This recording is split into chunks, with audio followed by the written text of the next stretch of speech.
রাজ্য উপনির্বাচনে 6-এর ছক্কা তৃণমূলের, তার মাঝে ফলাফল নিয়ে মন্তব্য বিজেপির রাজ্য সভাপতি সুকান্ত মজুমদারের। শনিবার শিলিগুড়ি বাগডোগরা বিমানবন্দরে সাংবাদিকদের মুখোমুখি হন বিজেপির রাজ্য সভাপতি সুকান্ত মজুমদার। সেদিন তিনি বলেন, বঙ্গে উপনির্বাচনের ফলাফলে 6 আসনেই সবুজ ঝড়। নৈহাটি সীতায়ের জয়ী তৃণমূল। বিজেপির শক্ত ঘাঁটি হিসেবে পরিচিত মাদারিহাটেও পরাজিত হয়েছে তারা। চা বলয়ে ভালো ফল করেছে তৃণমূল কংগ্রেস। এদিন উপনির্বাচনের ফলাফলের প্রেক্ষিতে বিজেপির রাজ্য সভাপতি সুকান্ত মজুমদার বলেন, উপনির্বাচনে এসব ফল হতেই পারে, তবে 2026-এ বাংলায় ক্ষমতায় আমরাই আসব।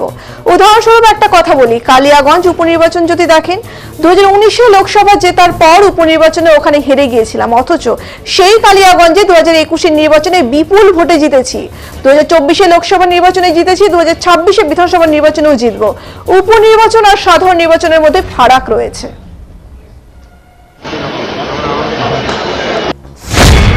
বা ইলেকশন যেরকম রেজাল্ট হয় সেরকমই হচ্ছে, কোনো অসুবিধা নেই। দুটো রাজ্যে কিন্তু বিজেপি এগিয়ে আছে। মহারাষ্ট্র দুটোতে বিজেপি সরকার গঠন করবে। মহারাষ্ট্রে খুব আরামের সাথে করবে, ঝাড়খণ্ডে একটু এদিক ওদিক হতে পারে, কিন্তু সরকার বিজেপিরই হবে। ব্যতিক্রম পশ্চিমবঙ্গ কেন? অতিক্রম ব্যতিক্রম না, বা ইলেকশন বলে এরকম হচ্ছে। 26-এ পশ্চিমবঙ্গে বিজেপি সরকার করবে। বাই ইলেকশনে এরকমই হয়। যা ধরুন, আমি উদাহরণস্বরূপ বলছি, কালিয়াগঞ্জ বাই ইলেকশন আমরা গতবার হেরে গেছিলাম। গতবার যখন বাই ইলেকশন হয়েছিল, লোকসভা জেতার পর কালিয়াগঞ্জ বাই ইলেকশন, 19-এর লোকসভা জেতার পর কালিয়াগঞ্জ বাই ইলেকশন আমরা হেরে গেছিলাম। 21-এর কালিয়াগঞ্জ আমরা জিতেছি, বিপুল ভোটে জিতেছি, ক্যান্ডিডেট নিয়ে ডিসেন্ট থাকার পরেও জিতেছি।